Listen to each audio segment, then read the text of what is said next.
안녕하세요 여러분, 저는 허태 부스터 김성준 부스터입니다. 이맘때쯤 되면 여러분이 육모도 받고 결과를 봤어요.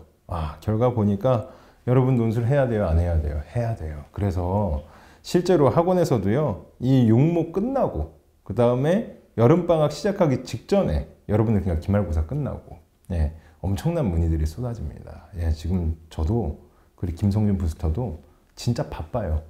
근데 여러분 궁금한 게 진짜 많지만 그 중에서도 진짜 궁금해하는 것들을 그래서 저희가 좀 풀어보기로 했어요. 그래서 여러분들이 어떤 학원을 선택을 하기 이전에, 내가 논술을 선택하기 이전에 여러분이 좀 불안해하는 것들 있잖아요. 난 논술 해야겠어 라고 바로 논술 선택하는 거 아니죠? 바로 학원 등록하는 거 아니잖아요. 먼저 논술에 대한 어떤 불안감이 그래도 있을 거예요. 그럼 그 불안감을 저희가 오늘 좀 풀어드리겠습니다. 첫 번째, 여러분 지금 분명히 생각하고 있죠. 논술 알고 보니까 내 친구는 겨울방학 때부터 했어. 진짜 빨리 했어. 어떤 친구는 3월부터 했어. 근데 나는 육모 끝나고 지금 시간이 5개월 정도 남았어요. 지금 수능까지 한 150일 남았는데 나 지금부터 해도 되나? 라는 생각할 수 있죠. 김성준 부스터님이 풀어드리겠습니다. 이제 논술은 아무래도 재능의 영역이 아예 없진 않습니다. 그래서 잘 쓰는 아이들이 있어요. 그래서 타고나는 경우도 분명히 있어요. 그래서 어렸을 때 책을 또 많이 읽었거나 혹은 사실은 뭐 초등학교 때 독서 논술을 열심히 했던 것도 다 도움이 됩니다, 실제로. 그래서 분석력에도 도움이 되고 글쓰기에도 당연히 도움이 돼요. 그래서 초등학교, 중학교 때 꾸준히 책을 읽어왔고 또 이제 글쓰기를 했던 아이들도 있어요. 또 예를 들면 방송반 같은데, 신문반 같은 데서 또 글을 또 썼던 아이들이 있어요. 확실히 차이가 있습니다. 그래서 글이라는 건 기본적으로 재능과 기존의 경험이 좌우하는 영역은 사실이에요. 그래서 이제 겨울방학부터 시작했거나 혹은 3월부터 시작했던 아이들이 아무래도 앞선 위치에 있겠지만 그러한 배경을 갖고 있는 아이들이라면 7월부터 시작해도 뭐 크게 뒤지진 않습니다. 또 이제 주의해야 할 건, 그렇다면 그럼 제가 그런 재능이 없고 또 그런 경험이 없다면 7월부터 해도 되겠냐? 모든 학교가 다 된다고는 못하겠어요. 왜냐하면 좀 더 시간이 필요한 학교들이 있죠. 예를 들면 연대는 영어 제시문도 있고 수리도 해야 되고 비교도 하고 비판도 하고 도표도 하고 해야 될 게 많아요. 그리고 써야 할 글도 많죠. 2시간 안에 2600자를 써야 하니까. 그러니까 이게 써야 할 글 자체가 많고 내용 자체가 복잡한 학교 같은 경우에는 오랜 준비가 필요하기도 하고 7월부터 시작할 경우에 난 꼭 연대를 쓰고 싶어. 더 열심히 해야겠죠, 사실은. 그래서 숙제도 좀 더 많이 풀고 뭐 수업도 더 많이 들어야 할 수도 있겠습니다. 하지만 선택과 집중을 한다면 당연히 돼요. 그래서 상대적으로 많은 연습이 필요하지 않은 학교들도 있죠. 예를 들면 중앙대나 외대, 또 경희대 인문계열 같은 경우는 유형상으로 봤을 때 좀 단순해요. 그러니까 제시문에 유불리가 있고 제시문에 난이도 차이가 있겠지만 유형 자체는 간단합니다.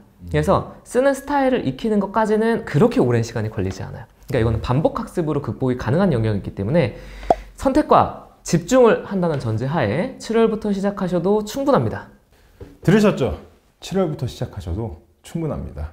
그런데 또 이런 생각할 수 있죠. 그래도 있잖아요. 이 논술이라는 게 유형이 있고 뭐 제시문도 있고 뭐 출제 범위도 사회탐구까지 나온다는데 저는 완전 뭐 논술 완전 노베이스의 문제 아예 하나도 풀어본 적도 없어요. 모의 논술도 안 풀어봤어요. 뭐 이런 이제 친구들이 있어요. 자기가 아예 기초가 없다라는 거죠. 그럼 그런 노베이스, 즉 기초가 아예 없는 상황에서도 가능합니까? 가능합니다. 자, 물론 말씀해 주신 것처럼 사탐에 따른 유불리가 없지는 않습니다. 그래서 한지, 세지, 동사세사 이렇게 지리 세트, 역사 세트를 선택할 경우에는 모르는 개념이 나오는 경우가 종종 있어요. 그래서 그렇죠. 이제 생윤, 윤사가 이제 주로 나오거나 혹은 사문, 법정, 정법, 경제 이런 식으로 이제 주로 문제가 출제되다 보니까 사탐 선택에 따라서 유불리가 없진 않아요. 하지만 여기서 중요한 건 논술에서 나오는 주제는 크게 모아보면 20가지를 넘진 않습니다. 그리고 논술에서 물어보는 문제 자체, 그러니까 어쨌든 문제 상황을 줄 거 아니에요. 인종, 젠더, 계급, 세대, 환경, 이게 5대 주제인데 이 5대 주제의 폭을 크게 넘지 않습니다. 그러면 사실은 우리가 수업을 통해서 이제 다 전달을 해주잖아요. 많아봐야 한 20가지 정도의 주제를 매주 설명을 해주고 정리를 해주기 때문에 사실 지금부터 계산해보면 한 20주 남았습니다. 논술 시험 볼 때까지 20주 동안 할 수 있죠. 그래서 내용을 정리하고 이해하는 것까지는 가능합니다. 여기까지 이제 분석의 영역이에요. 아는 거 나와야 돼요. 모르는 거 나오면 안 돼요. 네. 그래서 들어봤던 얘기가 나와야 되는 거죠. 그래서 수업에서 들어봤거나 혹은 책을 통해서 읽어봤었거나 재심을 접해봤던거나 이런 게 중요하고, 근데 글쓰기 단계로 넘어가야 되거든요. 쓸 수 있냐 이렇게 된 건데, 이제 재능을 이제 상중하로 나눠볼게요. 재능을 상을 갖춘 학생들은 바로 써도 바로 쓰는 아이들이 있어요. 예. 쓸 때 주의할 건 그냥 집에서 막 4시간 이렇게 써버리면 다 잘 써요.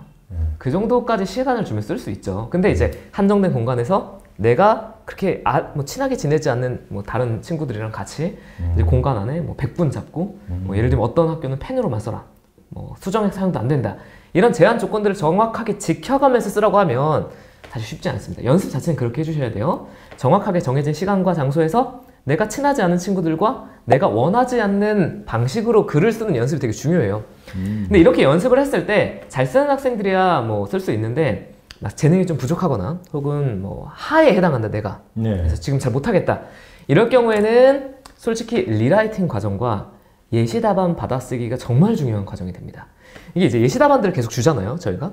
예. 예시 답안들을 줄 때 그냥 읽어보고 말지 말고, 내가 처음에 정말 노베이스다 그러면 수업을 듣고 정리하는 것도 중요한데 예시 답안을 베껴 쓰는 과정이 되게 중요해요. 그러니까 어쨌든 그 문장 구조, 문단의 구조를 모방해 가면서 자신의 글쓰기를 하나하나 채워가는 과정이라고 생각을 해주시면 좋죠. 그래서 내가 다시 쓰는 거, 예시 답안을 받아 쓰는 거, 이 과정을 최소 5번에서 10번까지는 해줘야 글 자체의 익숙함이 늘어나지 않겠냐, 이렇게 보는 거예요. 그래서 정말 노베이스라면 어떻게 할 것인가. 첫 번째는 수업을 통해서 논술 빈출 소재들을 드러놔야 돼요.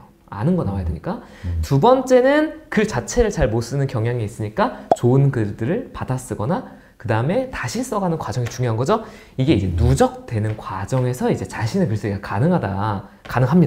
가능하답니다, 여러분. 가능합니다. 글쓰기 등급이 하라도 가능합니다. 노베이스여도 가능한데요. 여러분들 또 지금 뭔가 생각하고 있죠. 아, 그래도 그러면 선생님 걱정하는 거 또 있죠. 뭐 있어요? 여러분 이제 기말고사잖아요. 여러분들 굉장히 예민한 상태다 보니까 이런 생각하고 있다고요. 아, 내가 수능 공부 진짜 잘 되고 있는데, 나 요즘 공부 진짜 잘하는데 갑자기 기말고사네? 끼어들어 오니까 기말고사라서, 기말고사가 어려워서 짜증나는 게 아니라 수능을 하고 있는데 기말고사 때문에 내 수능 공부가 방해를 받아서 짜증나고 걱정되고 이런 거 분명히 있으시죠. 그러면 논술 시작할 때도 이런 생각하고 계실 거예요. 아, 내가 논술을 그러면 해야 되는데 이걸 내가 수능하고 병행해야 돼. 또 뭐 학종이나 면접하고 이제 병행해야 되는 학생들도 있겠죠, 그렇죠? 예. 그러면은 이렇게 내가 논술을 같이 병행을 한다고 했을 때, 그러면 논술은 내가 일주일에 어느 정도 하면 좋은지에 대한 걱정이 있을 겁니다. 그건 어떻게 해야 될까요? 일단은 정시가 중요합니다. 수능 최저도 맞춰야 되니까요. 진짜 중요하죠. 정시로 갈 수 있는 학교가 있는 게 진짜 중요해요. 사실 다 알다시피 논술이 합격률이 그렇게 높은 전형은 아니잖아요. 근데 너무 간단한 거예요. 우리 정시로 못 가는 학교만 논술 쓰거든요. 그러니까 정시보다 상향 지원하는 게 논술이니까 논술로 합격한 학생들은 무조건 정시로 못 가는 학교를 합격하는 거예요. 그러니까 논술은 그 출신 성분상 어쩔 수 없습니다. 그러니까 내 실력보다, 내 정시 실력보다 높은 학교를 갈 수 있는 전형이에요. 네. 그리고 그러니까 우리가 그 카드를 갖고 있는 겁니다. 정시로는 도저히 못 갈 것 같아. 근데 나는 이 학교를 꼭 가고 싶어. 그래서 그 카드를 갖고 있는 거예요. 네. 이제 그런 상황에서 그럼 이제 이런 학생들이 있어요. 선생님, 저는 논술에 전념하겠습니다. 네. 뭐 일주일에 5일 동안 논술을 하겠어요. 그런 건 좀 위험해요. 그렇게까지는 안 돼요. 위험합니다. 일단은 정시가 제일 중요해요. 수능 최저를 못 맞춰서 논술 못 보러 가는 학생을 우리가 얼마나 많이 봤습니까? 아, 너무 그래서 네. 수능 보고 나면 연락이 안 되고 다시는 볼 수 없고 이런 친구들이 진짜 많아요. 네. 그래서 수능을 진짜 열심히 공부해야죠. 일주일에 있으면 일주일에 6일 당연히 수능에 올인해야죠. 아, 그럼요. 근데 이제 우리가 공부만 하고 살 수는 없어요, 사람이. 사람은 쉬어줘야 돼요. 네. 그래서 논술은 그 쉬어가는 과정의 일환이다, 이렇게 보통 이야기를 해요. 사실은 논술은 일종의 예술과 같은 과정이라고 더 저는 생각합니다. 아, 예, 그래서 맞아요. 글을 읽어야 되고 글을 써야 하고 예. 이렇게 표현해가는 과정인데요. 사실 이거를 뭐 과제라고 생각하기보단, 혹은 내가 뭐 대학에 가기 위해서 내가 사용하는 수단이라고 생각하기보다는 약간 쉬어간다고 생각하는 게 더 좋을 것 같아요. 네. 원래 그렇잖아요. 원래 시험을 앞두고 있으면 뭘 해도 재밌잖아요. 뉴스를 봐도 재밌고. 그래서 시험이 앞두고 있으면 그러니까 공부 말고 다른 게 재밌어질 수밖에 없단 말이죠. 맞아. 논술은 진짜 그런 그렇지. 가치가 있어요, 실제로. 그래서 이제 사회적인 이슈에 대해서 한번 생각해보고 논하는 과정을 통해서 스스로 양비론적 세계관을 한번 검토해보고, 그리고 그 과정에서 뭐 실제 토론을 하는 건 아니지만 상대편의 입장을 고려하고 거기를 논박하는 과정을 한번 밟아보는 과정은 솔직히 말하면 꽤 흥미로운 작업이기도 해요. 그래서 일주일에 하루 정도, 많아야 5시간까지 투자해서 논술을 통해서 자신의 역량을 강화하는 것은 중요합니다. 물론 이제 우리가 이제 선택과 집중을 하는 과정에서 뭐 시험이 막 정말 코앞이다, 일주일 앞이야. 그럼 그때는 이제 맨날 하긴 하겠죠. 그래서 그때는 이제 일종의 파이널 과정처럼 이제 최선을 다해서 마지막 스퍼트를 하겠지만 그 스퍼트 하기 전까지는 일종의 자기의 그 페이스 조절 이걸 해주셔야 된다는 거죠. 네. 진짜 내가 수능 성적이 너무 심각해. 내가 육모 성적이 너무 심각해서 내가 정말 수능의 주 7일을 다 올인을 해야 된다 라는 상황이 오더라도요, 여러분들이 그래도 논술을 하긴 해야 되잖아요. 근데 논술 때문에 그래서 더더욱 스트레스를 받지 않으셨으면 좋겠어요. 방금 그 김성준 부스터님께서 말씀을 하신 대로 정말 논술은 예술입니다. 그 예술이라는 건 내가 수련을 거쳐야 되는 과정이라는 거죠. 그래서 내가 그냥 꾸준하게 연습한다라고 생각을 하시고 조금 내가 스트레스를 받는다라기보다는 좀 휴식을 한다고 생각을 하세요. 왜냐하면 특히 논술 시작할 때 스트레스를 많이 받는 게 되게 조급해해요. 근데 우리가 예술이라고 친다면 그 예술이라는 게 순식간에 그 작품이 탄생하는 것도 아니고 정말 수많은 연습을 거쳐야만 이렇게 무언가가 딱 나오는 거거든요. 그렇기 때문에 여러분들 그냥 하루하루 내가 천천히 나아지고 있고 천천히 무언가 내가 작품을 하나씩 스케치하고 색칠하고 전체를 가다듬는다라고 생각을 하시고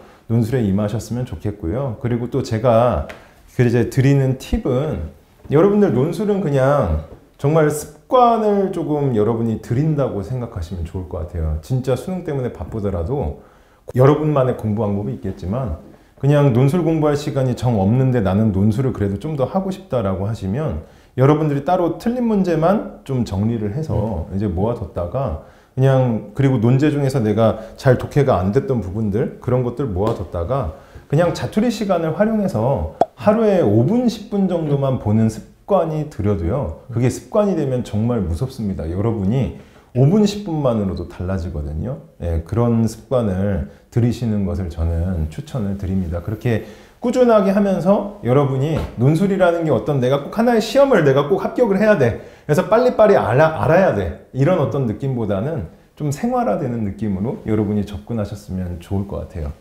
그래서 오늘 이렇게 여러분들 논술에 대해서 굉장히 궁금한 이 내용들 가운데 제일 궁금한 거 있죠? 3가지 저희가 알아봤는데요. 또 다른 논술에 대한 궁금증 그리고 여러분들 전형이나 아니면 어떤 대학을 어떻게 선택을 할까에 대한 고민들이 많으실 거예요. 여기에 대해서도 저희가 앞으로 많이 풀어드리겠습니다. 예, 그러면 여러분들 정보가 도움이 되셨다면 좋아요와 구독 꼭 부탁드립니다. 여기까지였습니다. 감사합니다. 감사합니다.